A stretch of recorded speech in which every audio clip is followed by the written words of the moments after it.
ASC Coaching Institute, your gateway to success. हाँ, तो हम लोग कल जो है वो इलास्टिसिटी पर बेस्ड क्वेश्चन कर रहे थे, ठीक है। एक क्वेश्चन और लिख लीजिए। नेक्स्ट क्वेश्चन लिखिए। देखो, human bone is subjected to a human bone हड्डी। Human bone is subjected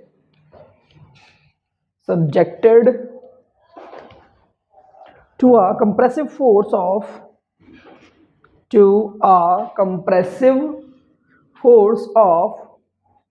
5 into 10 to the power 5 into 10 to the power 4 Newton. Force of 5 into 10 to the power 5 Newton, sorry, 10 to the power 5 Newton. ठीक।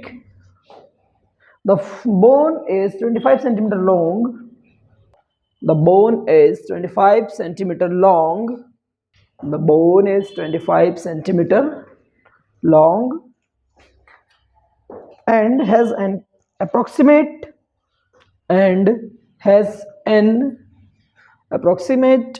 cross sectional area, approximate cross sectional area 4 centimeter square. 4 centimeter.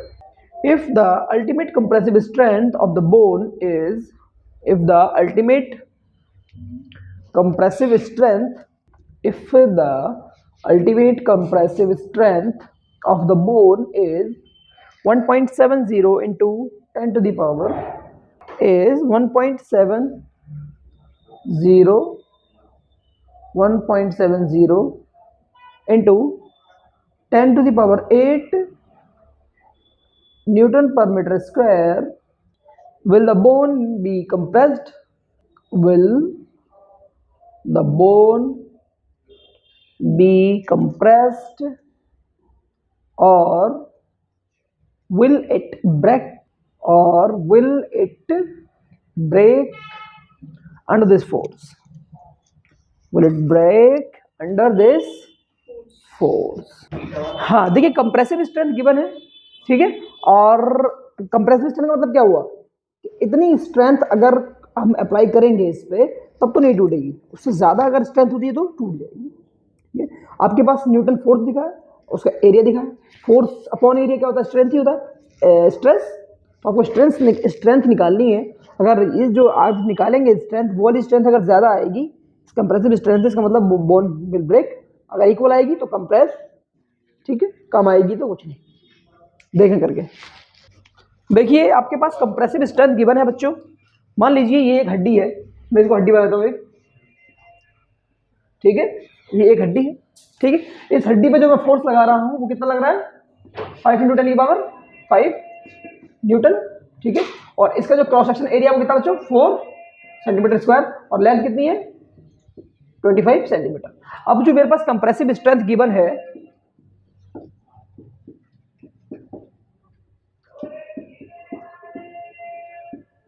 Compressive strength जो given है बच्चों वो है मेरे पास कितनी? 1.70 into 10 की power 8 Newton पर मीटर स्क्वायर। अगर अब जो मैंने फोर्स लगाया है, जो इससे स्ट्रेंथ डेवलप होगी वो देख लेते हैं, ठीक है। तो मैं कह रहा हूं अप्लाइड स्ट्रेंथ कितनी होगी? अप्लाइड स्ट्रेंथ मतलब स्ट्रेस ही फाइंड करना है। वो क्या होता है? Force upon area. फोर्स कितना लग रहा है? 5 into 10 की पावर 5 अपॉन एरिया कितना है? 4 एरिया सेंटीमीटर में, मीटर स्क्वायर में कन्वर्ट करने क्या करेंगे? मीटर स्क्वायर में कन्वर्ट करने के लिए 10 की पावर -4 से मल्टीप्लाई। तो भैया 10 की पावर -4, तो ये 5/4 इंटू 10 की पावर +5, और 4 ऊपर जाके प्लस का 5 से कितनी बार? ये 1.25, ये होगा 1.25 इंटू 10 की पावर 9 न्यूटन पर मीटर स्क्वायर। तो जो अप्लाइड स्ट्रेंथ है वो कितनी है? इतनी है। और कंप्रेसिव स्ट्रेंथ कितनी है? इतनी है। मतलब जो आप अप्लाई कर रहे हो हड्डी पे वो इससे ज़्यादा है, यानी इतने को ये टॉलरेट कर सकती है, इससे ज़्यादा होगी तो क्या होगा? ब्रेक हो जाएगी। अरे बोलो तो भाई साहब, compressive strength is greater than, sorry, applied strength is greater than compressive strength, so bone bone will break. ठीक है आंसर। पोटेंशियल एनर्जी का फॉर्मूला बताओ 5। भूल गया। पोटेंशियल एनर्जी के फार्मूले हैं, बहुत सारे थे, कल लिखवाए थे। U बराबर 1/2 रिस्टोरिंग फोर्स इनटू इलोंगेशन। एक था, क्या था, एक था स्ट्रेस, वॉल्यूम और स्ट्रेन। ठीक है, तो इसी तरह के फार्मूले देखो, देख लेते हैं, चलिए क्वेश्चन कर लेते हैं। ये बच्चों नीट 2019 का सवाल है, समझ रहा है बात? नीट 2019 का क्वेश्चन है।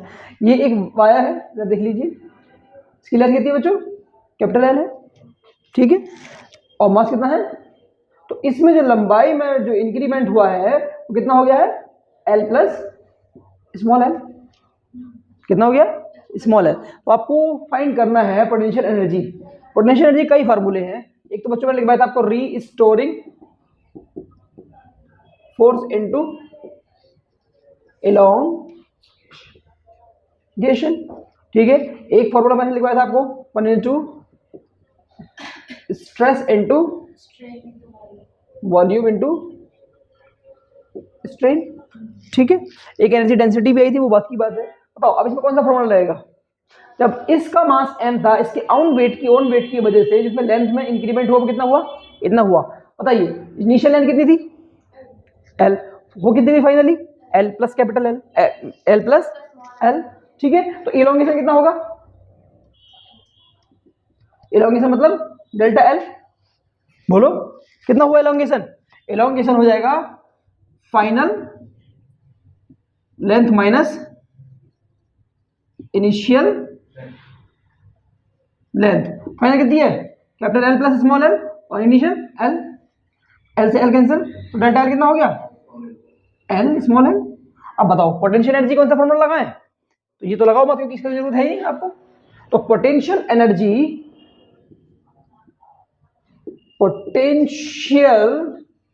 एनर्जी हो जाएगी बच्चों ये आपकी स्टोरिंग फोर्स। कितना? mg। बोलो कितना बच्चों? तो mg इलोंगेशन l, तो कितना हो जाएगा? Half mgl। इतना आसान सवाल। Ratio of lateral strain to longitudinal strain is known as is called Poisson's ratio। Poisson's ratio. ठीक है बच्चों, इसको बोलते हैं सिग्मा। क्या बोलते हैं? सिग्मा। ये क्या होता है? ये होता है lateral strain upon longitudinal strain का रेशियो। अब देखिए, ये मेरे पास एक सिलेंडर है बच्चों, ठीक है, ये सिलेंडर है। जब मैं इसको लेटरली कंप्रेस करूंगा तो उसका डायमीटर क्या होगा? कम होगा।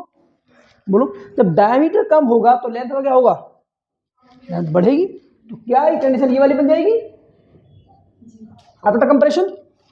भाई लेंथ एल थी शुरू में, लेंथ इंक्रीज हो गई, चेंज लेंथ में एल आ गया। शुरू में डायमीटर बच्चों इसका कितना था? डी था, लेकिन अब जो चेंज आ गया वो कितना आ गया? डेल्टा डी आ गया। बाद में करेंगे इनसे, डी आ गया। ठीक है, तो बच्चों इसमें अब देखिए भाई साहब, अब ये जो है ये कौन सी है? Lateral strain. तो लेटरल स्ट्रेन कितनी आएगी? लेटरल स्ट्रेन कोई भी हो, चेंज अपॉन इनिशियल, चेंज कितना हुआ? Delta D. बताइए, और ओरिजिनल कितना है?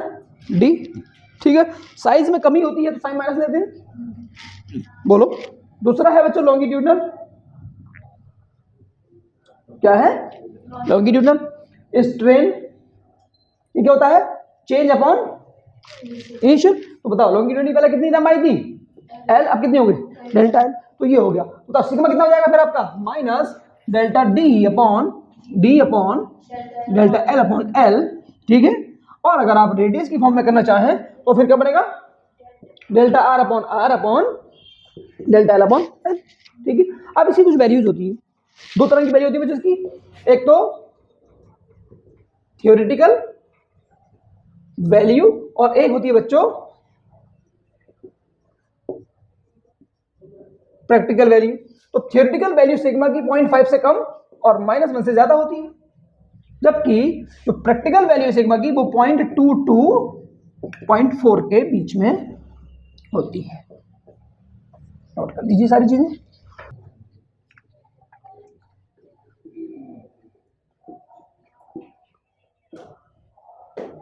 देखो बच्चों, ये हमारे पास एक सिलेंडर है, हम इस वाले एंड को फिक्स करके इसको जो है वो इस एंगल में डायरेक्शन में घुमाएंगे, तो ये इस तरह घूमेगा। तुम्हारी बात, इस तरह घूमेगा, ये वाला एंड फिक्स है, ये इस तरह घूमेगा, तो इसमें इस तरह का जो है ना वो ट्विस्ट आएगा, घूमेगा घूमेगा। ये हड्डी है, तोड़ सकते हैं ना इसको, ट्विस्ट ट्विस्ट ट्विस्ट ला रहा है, समझ में आ रही बात। जब ये थोड़ा सा राउंड होगा, बहुत माइनर सा ट्विस्ट होता है, बहुत छोटे छोटे एंगल्स बनते हैं, तो देखिए ये इस तरह से जो है और ये इस तरह से, ये देखिए एक एंगल ये बना, इसको बोलते हैं ट्विस्ट एंगल फाई, और एक एंगल बनता है यहां पर, इसको बोलते हैं थीटा, शियर एंगल, ठीक है। और ये कौन सा है, ट्विस्ट एंगल। अब देखिए ये बच्चों इसकी क्या है, रेडियस है, और ये क्या है, लेंथ है, क्या है, लेंथ है। तो इसमें जो रिलेशन है हमारा, वो रिलेशन बच्चों डायरेक्ट में लिख देता हूं, एल थीटा बराबर होता है आर फाई, ठीक है। तो यहां से आप आर निकालना चाहो तो हो जाएगा आपका एल थीटा अपॉन फाई, ठीक है। देख ले, इंट बना लिया था,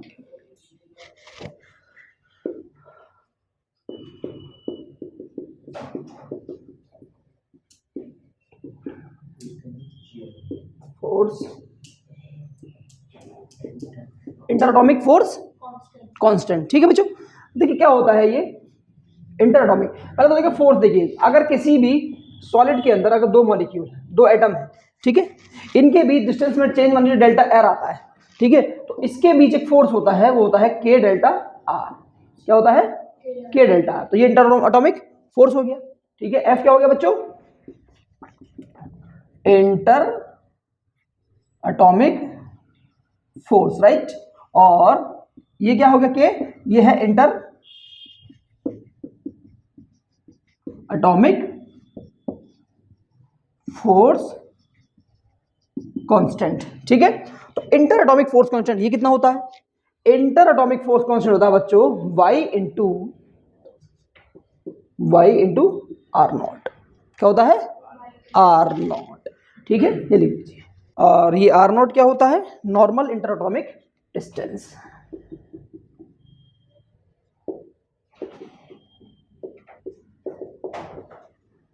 एटॉमिक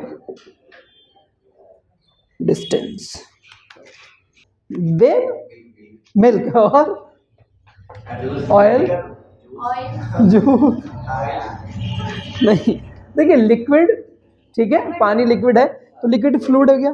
क्या गैस भी फ्लूइड है, गैस भी फ्लूइड है, हाँ, सॉलिड, लिक्विड और गैस। तो लिक्विड अलग है, गैस अलग है, लेकिन मैं कहूँ फ्लूइड, मैंने बताया आपको फ्लूइड स्टैटिक्स में, जब हम पहला हेडिंग पढ़ रहे हैं लोग, फ्लूइड्स क्या है, तो फ्लूइड्स क्या है, वह सब्सटेंस है जो कि फ्लो हो सकते हैं, मैं लिखवा दूंगा, विच कैन फ्लो। तो आपने एग्जांपल बताया बच्चों लिक्विड और गैस, देखो गैस भी फ्लूइड ही होता है, ठीक है, गैस जिसके अंदर टेंडेंसी क्या नाम है, फ्लो होने की टेंडेंसी होगी, वो क्या होगा, फ्लूइड कहलाएगा, ठीक है। तो फ्लूइड हेडिंग लिख के लिखें,